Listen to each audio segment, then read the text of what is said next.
Dios te bendiga. Te damos la bienvenida a la Escuela Bíblica para hoy. Te exhortamos a que invites a tus familiares, vecinos y amigos, de manera que juntos podamos adorar a nuestro Dios y estudiar su palabra. Puedes enviarle el enlace a través de texto, WhatsApp o alguna otra red social. Y le voy a pedir a mi hermano Ángel que sea tan amable y orar al Señor por el comienzo de este pequeño devocional. Padre Santo, Padre bueno, te damos gracias, Padre, por tus bendiciones durante este día, Padre, todas las experiencias que hemos pasado, Señor. Te damos gracias, Padre, por este momento, Señor, que estamos aquí en tu santo templo para adorarte, Señor, para estudiar tu santa palabra, Padre, y así llevarla a cabo a otras personas que necesitan de esta palabra, Padre. Te damos gracias, Padre. Te damos gracias por todos los hermanos que están aquí y aún los que vienen en camino y aún los que no han llegado, Padre. Tú sabrás sus situaciones. Los ponemos en tus manos, Padre, al igual que todos nosotros en esta hora. En el nombre de Jesús de Nazaret. Amén. Gloria a Dios. Vive Jesús. Vamos a cantar ese corito que dice: si tuviera fe como un grano de mostaza. Amén. Debemos de tener todos, ¿verdad? Esa fe, gloria sea al Señor, que a veces pensamos que tiene que ser enorme, de grande, pero no. La mostaza es una cosa bien pequeña, gloria sea el Señor. Si tuviera fe como un grano de mostaza, eso lo dice el Señor. Si tuviera fe como un grano de mostaza, eso lo dice el Señor. Tú le dirías a esa montaña: muévete, muévete. Tú le dirías a esa montaña: muévete, muévete. Esa montaña se moverá, se moverá, se moverá. Esa montaña se moverá, se moverá, se moverá. Si tuviera fe como un grano de mostaza,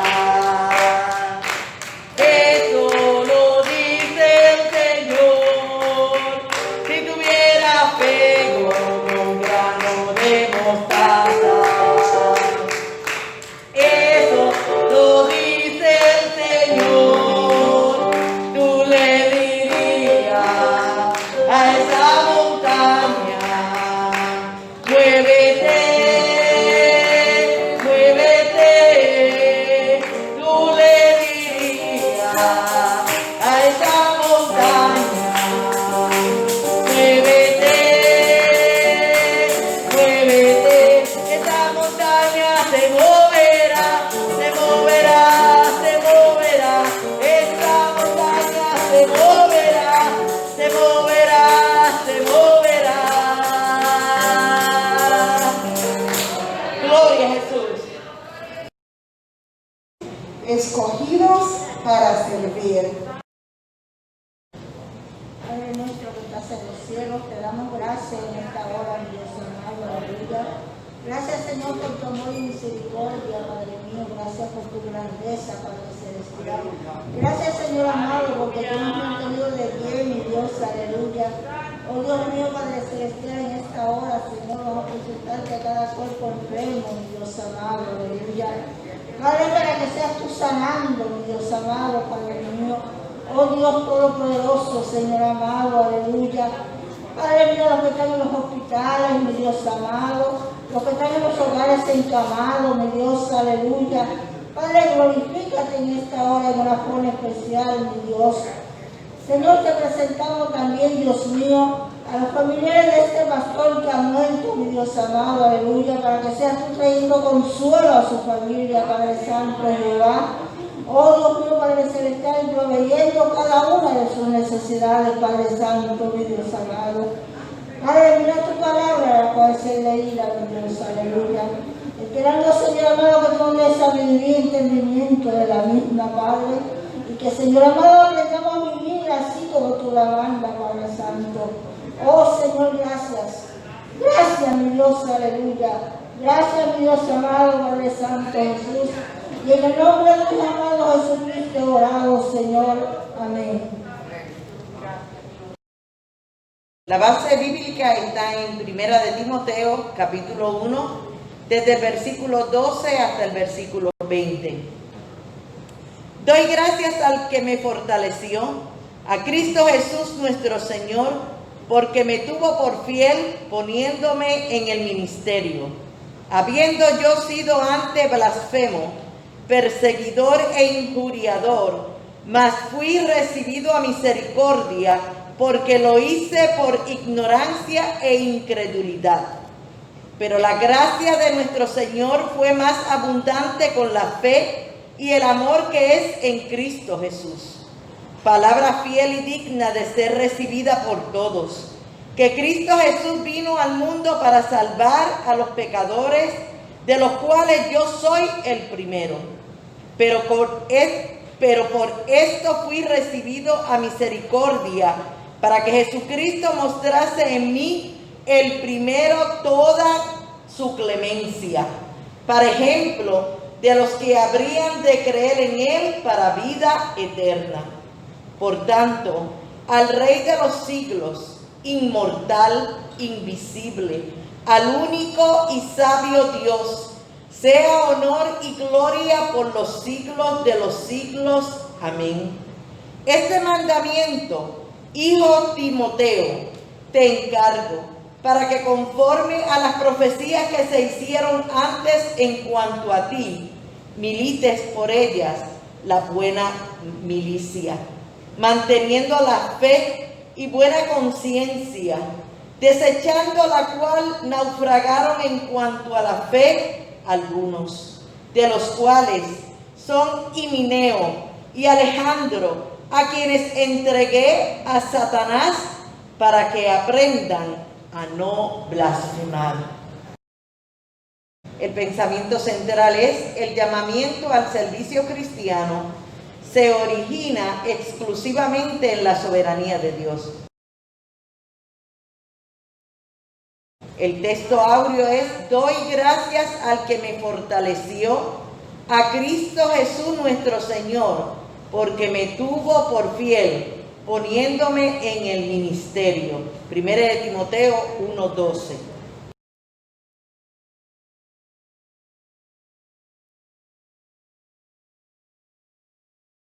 Objetivos. Explicar en qué consistió la iniciativa divina en el llamamiento de Pablo. Aceptar que el llamamiento divino es por gracia y no basado en méritos personales. Responder positivamente a la tarea que el Señor le ha encomendado. Dice los datos generales que el autor es el apóstol Pablo. Los personajes que vamos a encontrar es Pablo, Timoteo y los creyentes de Éfeso. La fecha dice que esta carta fue escrita alrededor del año 65 después de Cristo. Y el lugar dice que es probablemente en algún lugar de Macedonia, mientras Timoteo pastoreaba la iglesia en Éfeso. Vamos a hablar de Timoteo, específicamente vamos a hablar también de Pablo, pero muy importantemente vamos a tocar un tema que más que el tema me lleva a entender de que en el reino existe un estilo de vida, más que una filosofía, como algunos piensan que el cristianismo es una filosofía, o sea, un estilo de pensar, pensamiento, sofía de ciencia. Entendemos que el cristianismo es un estilo de vida, donde yo elijo vivir para Dios. Y como elijo vivir para Dios, existe una normativa, existen unas reglas, amén, la cual uno tiene que cumplir con ellas para poder tener éxito en la vida del reino. Y vamos a hablar sobre un tema, ¿verdad?, que se llama el servicio. Es un tema que en la vida del reino todos estamos llamados. Inclusive hay un momento dado que Jesús, viendo a sus discípulos pelear entre ellos, Él en un momento dado les dijo, ¿de qué tanto están hablando? Unos hablaban de que yo voy a ser el más grande, yo voy a ser el jefe después de Jesús. Y Jesús le dijo que para ser grande lo primero que había que hacer era servir. ¿Tú quieres ser grande? Comienza a servir. Mientras el mundo decide o mientras el mundo establece que la grandeza y el poder es aquella persona que manda, aquella persona que exige servicio para el cristianismo, para la vida del reino, la persona grande es aquella que se da por entero para servir. Y cuando hablamos de servir, hablamos de una persona que hace algo a favor de otras personas. Eso es servir. Cuando nosotros hacemos acciones, hacemos obras para beneficiar a otros, eso se llama servir. Y Dios nos está llamando constantemente, no es una casualidad. No es una casualidad que hoy toquemos este tema. Yo creo que Dios nos quiere hablar algo interesante. Y eso interesante implica de que nos está llamando a que volvamos otra vez a considerar que Dios nos está llamando a servir, que demos nuestra vida al servicio. Bueno, Dios Jesucristo en la tierra lo que hizo fue eso, servir. Él pudiendo ser grande, pudiendo estar en una silla sentado, Él decide, búscame un lebrillo, búscame una toalla, vamos a lavar los pies de los discípulos. ¿Se recuerdan? Pedro no quería. Y él le dice, oye, si tú quieres ir al reino, si tú quieres vivir en el reino, tú tienes que llevar unas reglas. Y una de ellas es esta. Y Pedro le dice, bueno, Señor, no me lave tan solamente a los pies. Permíteme zambullirme, si así fuera, en ese lebrillo. Amén.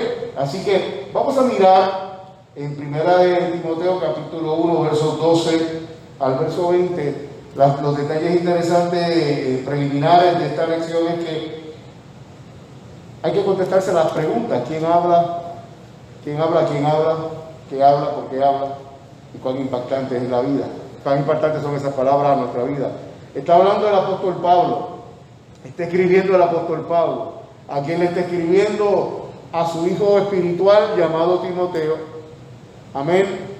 Timoteo era un joven pastor de la iglesia de la comunidad de Éfeso.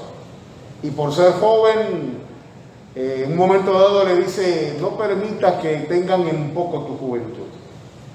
Y en esta parte del texto que vamos a estar trabajando hoy, vamos a hablar sobre el servicio. Dice escogidos para servir. Cuando hablamos de escogido, parece ser que una persona escogida es una persona seleccionada por algún mérito o una cualidad sobresaliente. Pudieran pensar que una persona escogida es hasta cierto punto, se puede entender como un prejuicio, pues yo escojo a este y a aquel no, a este sí y a este otro no. Es que tenemos que entender que nuestro Dios es un Dios de una prerrogativa de omnisciencia, y en esa omnisciencia Dios conoce si la persona en su momento, porque todos son llamados, pero siempre hay uno que va, o hay una que va a decir, acepto el reto del Evangelio. Y en ese contexto es que podemos utilizar esta palabra de escogido. No permita que alguien le hable de la predestinación. Dios no tiene nenes bonitos ni nenas bonitas. Dios escoge en su omnisciencia, en su prerrogativa de la omnisciencia. Amén. Así que Pablo habla a Timoteo. Timoteo era el pastor de la iglesia de Éfeso. Vamos a estar en el capítulo 1, verso 12 en adelante. Entiendo ya que todos nosotros hemos podido tener una lectura, amén, sobre la lección. Sí, interesantemente, cuando usted mira la introducción, vamos a encontrar la famosa teología bíblica del llamamiento. Ahí por lo menos hay unas cuantas características. Cuando hablamos de la teología del llamamiento es cómo Dios llama, para qué Dios llama. Ahí vemos en la introducción que hay 10 características. Características del llamamiento divino. El llamamiento se origina en la soberanía de Dios. No depende de quién es uno, sino a pesar de quién es. En el ministerio es más importante ser que hacer. Es imprescindible una convicción clara de lo sagrado. Se requiere transparencia total. Es necesario estar donde Dios lo puso y hacer lo que Dios le ha asignado. No se puede postergar. Es una tarea intransferible. Es una tarea ineludible. Produce pasión irresistible de servicio incondicional a Dios y a las personas. Ya vamos a entrar en lo que es la lección. La iniciativa divina del llamamiento o en el llamamiento de Pablo. Ahí estaríamos hablando específicamente de los versos, amén, 14, del verso 12 al verso 14. Exactamente quisiera que viéramos en los versos 12, vamos a ver el pasado, vamos a ver el pesar del pasado del apóstol. Cuando nosotros miramos el verso 12, doy gracias al Señor. Vamos a ver aquí el pesar del pasado y específicamente me gustaría, antes de seguir, que miráramos el primer objetivo. En la clase, en el expositor aparecen tres objetivos a seguir. En esta primera parte, hay tres partes en la lección. En la primera parte vamos a encontrar que vamos a tener que explicar en qué consistió la iniciativa divina en el llamamiento de Pablo. Repetimos, explicar en qué consistió la iniciativa divina en el llamamiento de Pablo. Miremos por un momento en el verso 12. Doy gracias al Señor. ¿Qué hizo Dios? ¿Por qué Él daba gracias? Sabemos que Pablo era una persona que fue perseguidora de la iglesia. Amén. Fue una persona asoladora. Él ataba o llevaba a la cárcel. Él hacía mucho para evitar que el evangelio pudiera crecer y expandirse. Él entendía que hacía lo correcto. Pero llegó un momento camino a Damasco que dijo Jesús: yo soy el que tú persigues. Y dura cosa es dar cosas contra el aguijón. En respuesta a Pablo le dice, o Saulo de Tarso en aquel momento, porque posteriormente se le cambia el nombre, cuando tiene esa experiencia le dice Señor, Curios, en palabra griega, Curios, Señor, ¿qué quieres que haga? Él le envía a entrar a Damasco y le dijo, yo te voy a decir qué es lo que yo quiero. Pero fíjense como vemos aquí, dice, lo primero dice, me fortaleció. Otra palabra interesante dice aquí, dice porque me tuvo por fiel. La iniciativa de Dios, Dios veía mucho más allá de lo que el hombre podía ver. Pablo se veía a sí mismo como en un momento de Dios, soy como un abortivo. Soy menos que los apóstoles porque fui un azorador, un perseguidor, una persona que buscó hacer daño a la iglesia, pero sin embargo él dice aquí, iniciativa divina. ¿Cuál fue parte de la iniciativa? Lo fortalece. Y segundo paso, dice aquí que lo tuvo por fiel. ¿Qué más sigue diciendo el texto? Si usted tiene algún comentario, por favor, no se inhiba. Vamos a ver cómo podemos hacer más interactiva la clase. Amén. Dice aquí que no solamente lo tuvo por fiel, sino que lo puso en el ministerio. Él pensaba de sí mismo que no tenía las características necesarias para poder asumir una posición como esa. Pero sin embargo, en la iniciativa divina del llamamiento del apóstol Pablo, primero Dios lo ve de una manera diferente a como él mismo se veía. Hermano, no se deje ver. O sea, no piense lo que usted piensa de usted. No se deje llevar por lo que usted piensa. Pregúntale a Dios, Señor, ¿cómo tú me ves? Pablo tenía una manera y forma de verse, pero Dios lo veía de otra forma. ¿A qué punto dice que lo tuvo por fiel? Una persona fiel a sus convicciones. ¿Pablo era fiel? Te pregunto, ¿Pablo era fiel a sus convicciones? ¿Por qué? Sí. Uno a la vez. ¿Quién me alza la mano para saber quién es el que me va a hablar? Ok.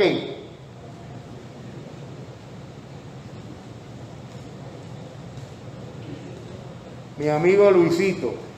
Luis Díaz, dime, ¿cómo es?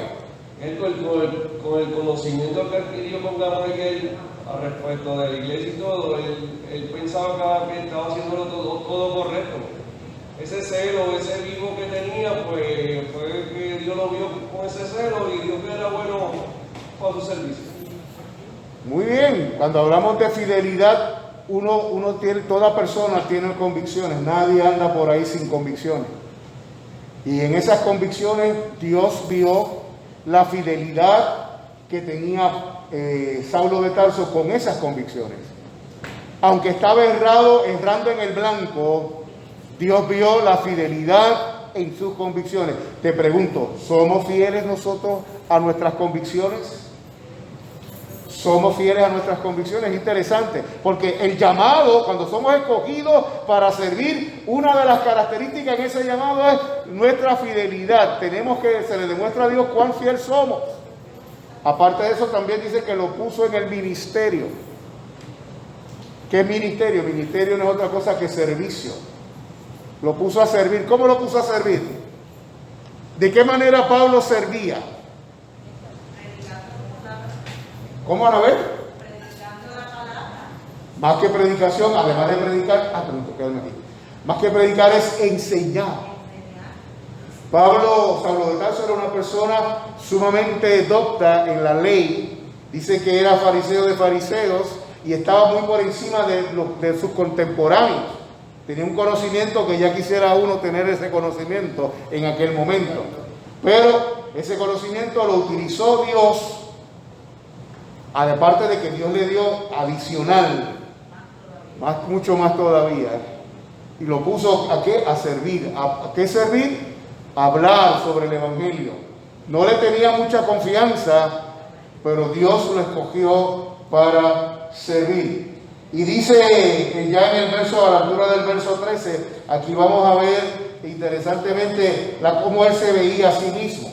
Vamos a ver que ya a la altura del verso 13, ¿cuál era el pasado de Pablo? Según dice el verso 13, dice que había sido blasfemo, había sido perseguidor, había sido injuriador.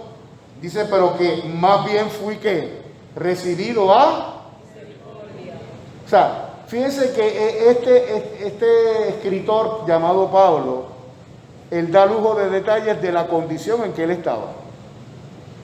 Fíjense que él se describe a sí mismo como un perseguidor, una persona que persigue. No sé si usted se ha sentido perseguido, cuán molestoso es, cuán incómodo es ser perseguido o perseguida. También vamos a ver aquí que no solamente perseguido, injuriador. Un injuriador es una persona que dice toda clase de mentira, falsedad sobre nosotros. ¿Cuánto te molesta a ti que digan una mentira de ti? Nos molesta, nos incomoda, nos irrita.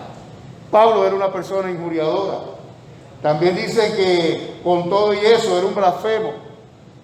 Pero con todo y eso, dice aquí el texto, fui recibido a misericordia. La experiencia, Pablo dice a Timoteo, mira, con todo lo malo que yo era, malo con velocidad, amén. Dice el texto que Dios tuvo misericordia. Cuando hablamos de misericordia, Dios tuvo amor. ¿Por qué Dios tuvo amor? Es su esencia. Dios es amor.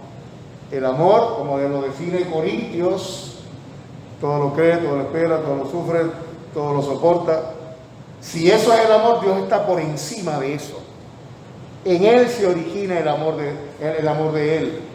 Te acepta tal y como eres. Mientras tú dices, yo soy esto, yo soy aquello, yo soy lo otro, Él te mira y dice, tú eres creación mía. Cuando Él te mira, ve en ti, en mí, en nosotros, características de Él. Y Él lo que hace es que te toma, te pone en la rueda como el alfarero y empieza a darte vueltas y empieza a transformar, a poner aquí el cincel allá, y empieza a quitar todas aquellas asperezas al punto de poderte hacer una vasija de honra. Amén. Ya a la altura del verso 13 repetimos, Dios tuvo un grande amor y Pablo entendía por qué Pablo decía que tuvo grande amor. Al renglón siguiente dice el texto. ¿Qué dice el texto? Me levanta la mano. Estamos en el verso 13 todavía. No todos a la vez. Bajen la mano, no todos a la vez. ¿Quién dice yo? Está en el mismo verso 13. al final dice, fui recibido a misericordia. ¿Por qué? Habiendo yo sido antes blasfemado, perseguidor e injuriador, mas fui recibido a misericordia, porque lo hice por ignorancia e integridad. Te pregunto, Damaris, ¿por qué él dice que Dios tuvo de él misericordia? Todas las cosas que él había hecho, Dios lo escogió a él. Él mismo se denomina que fue hecho todo eso por ignorancia. Aparte, como dice Anabel, por incredulidad. Por incredulidad e ignorancia. Así estábamos nosotros en un momento dado que el Señor tuvo misericordia. Amén. Dime, Zoraida. Dios bendiga. Esto es una enseñanza para nosotros, que aprendamos a ver el que está allá afuera, por la peor condición y que lo veamos, que hay esperanza en él. De que Dios lo mira, ¿verdad?, con otros ojos, y nosotros tenemos que aprender a mirarlo también con misericordia, de que es un alma de salvación y que puede ser un instrumento luego de honra para la gloria de Dios. Muy bien. Yo les voy a decir una expresión del predicador Charles Stanley. ¿Lo han oído alguna vez? Charles Stanley. Porque él dice en sus predicaciones, lo he oído en ocasiones, que él dice que mientras usted tiene pasión, cuando usted tiene pasión por Dios, como respuesta, usted tiene compasión por la gente. Repetimos, mientras mayor pasión usted pueda tener por el Dios que le transformó y le cambió y le hizo una nueva criatura, en esa medida Dios va a poner entonces ¿qué? Compasión por la gente que se pierde. Y eso es importante, eso es interesante, eso es relevante, que podamos nosotros pedirle a Dios: Señor, permite que yo pueda sentir compasión, porque cuando usted siente compasión por la gente perdida, usted se lanza a predicar. No se inhibe, no se queda acá, esos problemas allá de él con Dios, no. Porque Dios no está ahí, pero usted está ahí, yo estoy ahí, nosotros estamos ahí. Amén. Pero bien, dice aquí el verso ya 14, estamos ya hablando del verso 14, sí, dice aquí: para mostrar su infinita gracia. La pregunta es, ¿por qué esta condición? ¿Por qué esta situación de misericordia? ¿Por qué esta situación de tanto amor para con Pablo? Dice, pero la gracia. ¿Qué sucede con la gracia? ¿Qué dice el texto? Muy bien, ¿qué dice el texto con respecto a esa gracia? Dice aquí en el verso mismo 14 que la gracia fue ¿qué? Más abundante. Fue más abundante. ¿Con qué? Con la fe. O sea, que está unida en la fe y en el amor, la hace más de lo que uno piensa. Ok, si fuéramos a tratar de definir todo esto, dice aquí el texto en el verso 14, que esa gracia de parte de nuestro Dios va a provocar un mayor grado de fe. Fe es, yo siempre tengo una ecuación para describir lo que es la fe. Conocimiento más confianza más obediencia es igual a fe.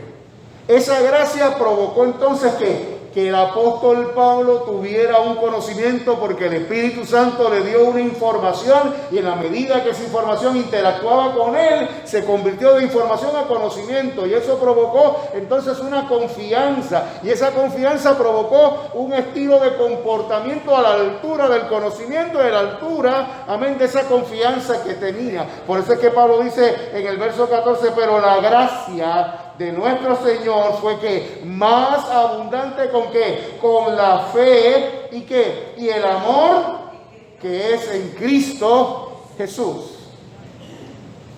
porque somos llamados para servir. Todo esto se tiene que dar en cada una de nuestras vidas. Tenemos que permitir que eso se dé en nuestra vida. Parte 2. Un mensaje fiel que todos deben conocer. Primera de Timoteo 1, 15 al 17. Aquí estaremos trabajando en la parte A, Cristo salva a los pecadores, y en la parte B, Cristo muestra su clemencia.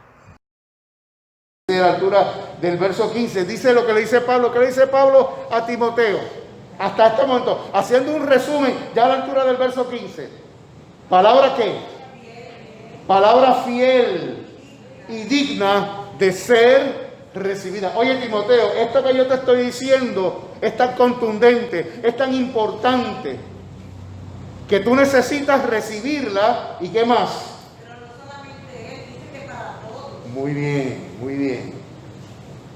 Pero para que llegue a todos, ¿qué tiene que pasar? Anabel. Yo recibo eso. Yo recibo esa bendición. Ajá, ¿y? Tengo que dársela a otros. Muy bien. ¿Por qué? Porque somos escogidos ¿para qué? Para servir. ¿Se fija? O sea, cómo la lección, cómo estos textos, cuando uno los va mirando, ¿verdad? En una forma objetiva, nos va llevando a entender de que somos escogidos ¿para qué? Para servir, para hacer obra en favor de aquellos que están a nuestro derredor. Hacer obra en favor de aquellos que están a nuestro derredor. Porque hemos sido escogidos. Porque hemos sido escogidos, porque somos unas personas, amén, a los cuales, amén, como decía yo al principio, hemos sido seleccionados. Hemos sido seleccionados por algún mérito, amén, o una cualidad sobresaliente. No somos salvos por mérito, porque nada podemos hacer que pueda provocar la salvación.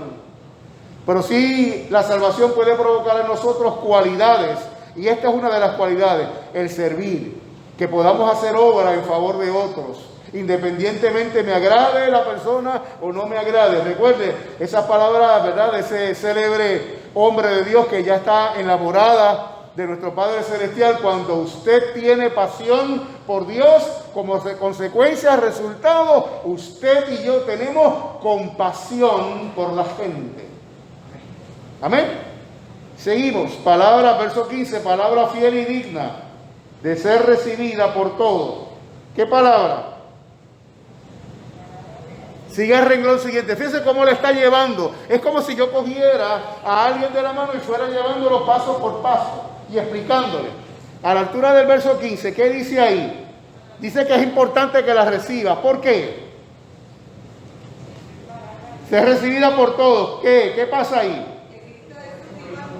Oh, interesante. Pablo le está dando unas instrucciones que me parece que ya Timoteo debías de haberla conocido.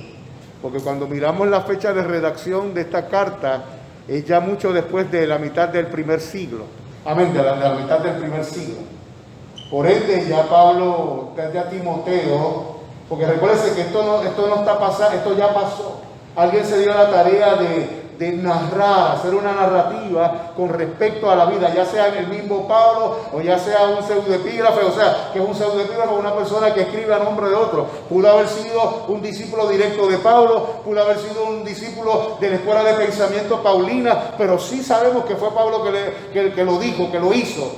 Pero alguien se molestó, alguien se motivó a ¿qué? A plasmar por escrito estas cosas para que sirvan para nosotros.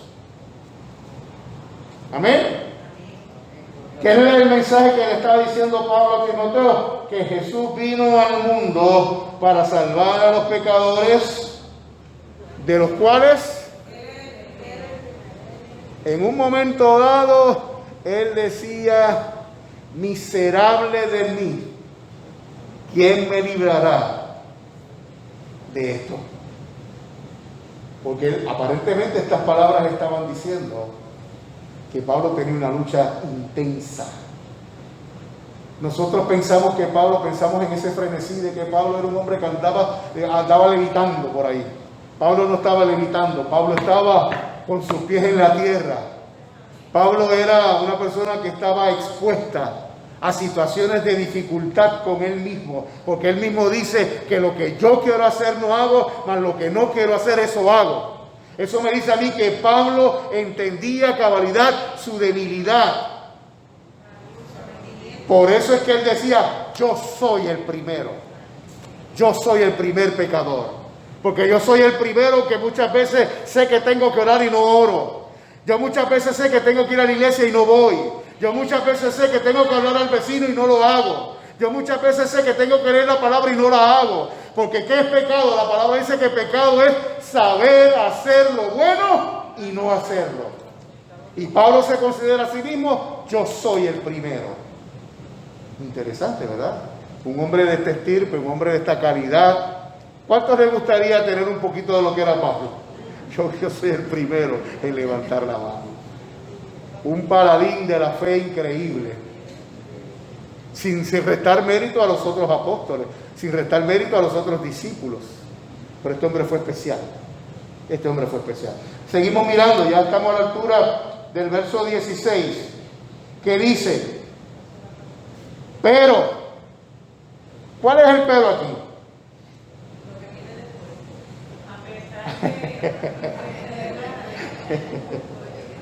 Zoraida, dímelo. Gracias, Anabel.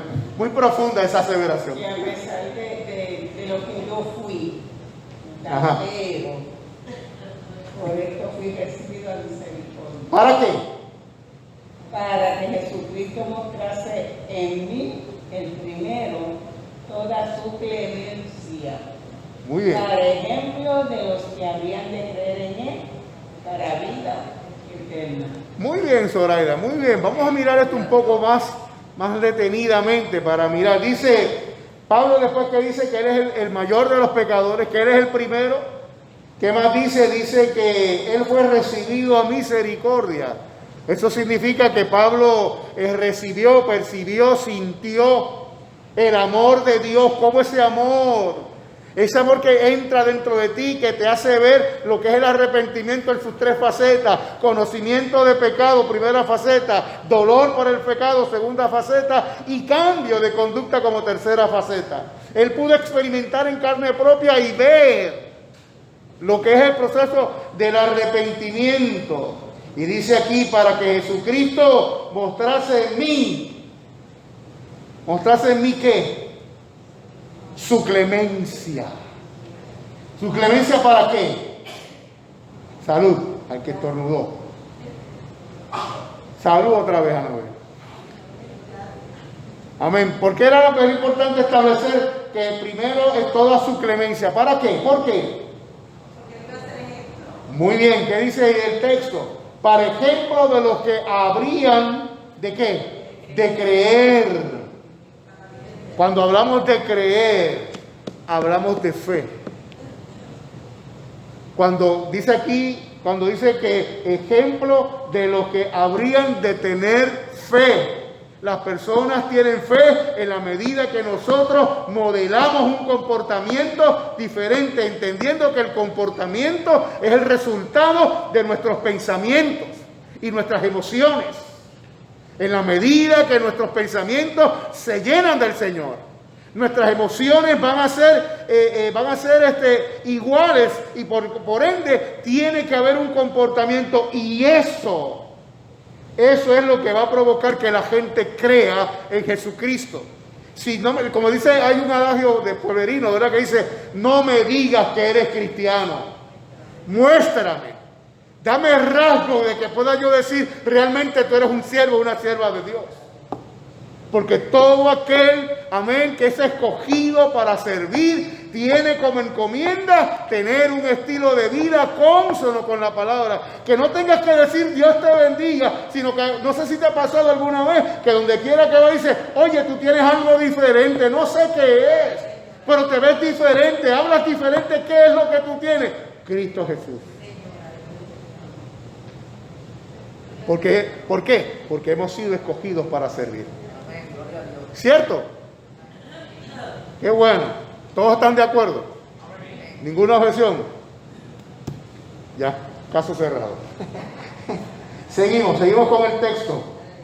Ya después que Pablo dice que recibió la clemencia de parte de Dios, ya después que ese comportamiento que Pablo debería de tener o debía tener, que lo damos por cierto, iba a provocar, amén, para que otros pudieran creer en Jesucristo y como consecuencia de esa creencia, ¿qué iba a haber?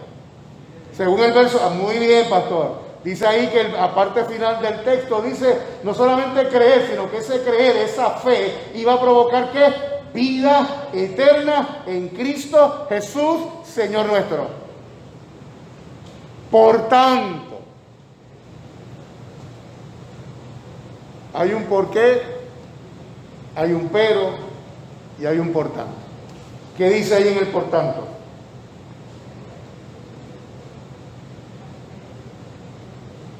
¿Cuál es la respuesta? Después Pablo ha hecho una recopilación de lo que ha sido su vida. Pablo está hablando con Timoteo. Pablo ha entendido que había sido escogido para servir. Por cuanto había sido escogido para servir, su tarea a realizar era hablarle a otros del amor de Jesucristo. Vemos aquí entonces que Pablo le está hablando a Timoteo de la manera en que él era y lo que es después de haber conocido a Cristo. Y termina diciendo ya a la altura del verso 17, ¿qué dice? Mira el texto, dígame. Arrójeme luz. Él está dando honor y gloria al Señor y está describiendo cómo es ese Rey de los cielos. Está diciendo que es inmortal, invisible, único y sabio. Y le está dando el honor por toda esa misericordia que ha recibido de él. Fíjense que muy bien, Ani. Dice que le llama rey. Dice, por tanto, al rey. Y dice aquí rey de los siglos. Cuando está hablando de los siglos, está hablando de eternidad. No solamente está hablando de eternidad. Segundo punto que está hablando, estamos hablando de las características que tiene el Dios al cual él ha creído, al cual él ha puesto su fe. Dice que es rey de los siglos, dueño del tiempo, del kairos, del cronos. ¿Sabe que hay dos palabras que significan tiempo? Pero el kairos es aplicado a Dios, mientras el cronos es aplicado al ser humano. Y este Dios al cual Pablo quiere, como está describiendo a este joven pastor Timoteo, le está diciendo, él es el Señor, él es el rey de qué? De tanto del kairos como del cronos. No solamente dice que es el rey, sino que dice que es ¿qué? Habla de la prerrogativa, de la eternidad de Dios. Parte 3. Exhortaciones a un buen discípulo. Primera de Timoteo 1, 18 al 20. En la parte A estaremos trabajando que milite la buena milicia. La parte B, que guarde la fe y una buena conciencia. En el verso 18, este mandamiento, hijo Timoteo, te encargo para que conforme a las profecías que se hicieron antes, en cuanto a ti, milites por ella la buena milicia. Aquí está haciendo una comparación, como soldado. Está llamando a Timoteo a que milite, a que persista, que continúe caminando, como el soldado. Amén. Eso es la altura del verso 18. El verso 18 dice que tienes que caminar como soldado. ¿Y qué más le dice en el verso 19? ¿Qué características debe de tener? Ok, muy bien. Vamos, Damari, llévale el micrófono a Damari. Yo sé que todos están emocionados, todos quieren hablar. Qué bueno. Qué bueno. Manteniendo la fe. ¿Qué más dice Damari? ¿Qué más dice el texto? Manteniendo la fe. ¿Y qué más dice? ¿Y la buena? Manteniendo la fe y la buena conciencia, desechando la cual agravaron en cuanto a la fe de algunos. Ok. Pablo en su experiencia sabía que habían personas que se habían olvidado de la fe, habían dado la espalda. Por eso le está diciendo, tú tienes que ser un buen soldado. A pesar de las experiencias que puedas tener. Yo las he tenido peor que tú, pero a pesar de la experiencia que tú puedas tener, yo necesito que tú camines de forma recta. Porque entiendes que hay personas que bajo las mismas situaciones que tú has vivido, quizás más sencillas o quizás más fuertes, hay algunos que ¿qué? Han abandonado el camino, han abandonado la senda. Y Pablo le está invitando a que se mantenga creyendo, que mantenga su conocimiento, su confianza y su obediencia al Dios de los cielos, sinónimo de fe. Y ya a la altura del verso 20, ¿qué dice? Aquí nos habla, aquí nos sigue hablando, amén. Si usted se fija gramaticalmente, el verso 19 termina con ¿qué? Gramaticalmente hablando, con una. Ok, eso significa que continúe el pensamiento. ¿Y qué sigue diciendo el pensamiento? Dejamos el pensamiento de que hay muchos que han abandonado la fe. Y en el renglón siguiente, verso 20, nos habla de ¿qué? De dos personas. ¿Quiénes son esas dos personas? Ok, ¿qué pasó con Himeneo y Alejandro? ¿Por qué lo entregaron a Satanás? Muy bien, porque muy bien, se alejaron de la fe, abandonaron el camino, abandonaron la senda. Muy bien. ¿Por qué fueron abandonados o por qué fueron entregados a Satanás? Para que aprendan a ¿qué? A no blasfemar. Si así hiciéramos un resumen de la lección que hemos sido escogidos para servir, ¿qué podrías decir? Uno que lo diga. Y en esta lección debemos, mire, si no hay aplicación, no hay una buena enseñanza. Toda buena enseñanza culmina con una aplicación. ¿Qué aplicación pudiéramos tener? Que no importa el pecado que tú tengas, si tú vienes a Jesucristo y lo aceptas, que Él te perdona, a tu vida viene la fe, viene el amor, y eso tú lo vas a transmitir a otros para que también reciban lo que tú recibiste, amado. Porque eso pasó en Pablo. Muy bien, una excelente aplicación. Dios bendiga la clase de hoy, muy interesante, ¿verdad? Tenemos que aprender a servir. Vamos a orar para terminar la lección. Amantísimo Dios y Padre Celestial, te damos gracias en esta hora por la bendición que tú nos has dado de poder estar en la iglesia estudiando tu palabra, Señor. Bendice de nuestra vida, te damos gracias en el nombre de Jesús. Amén. Gloria a Jesús.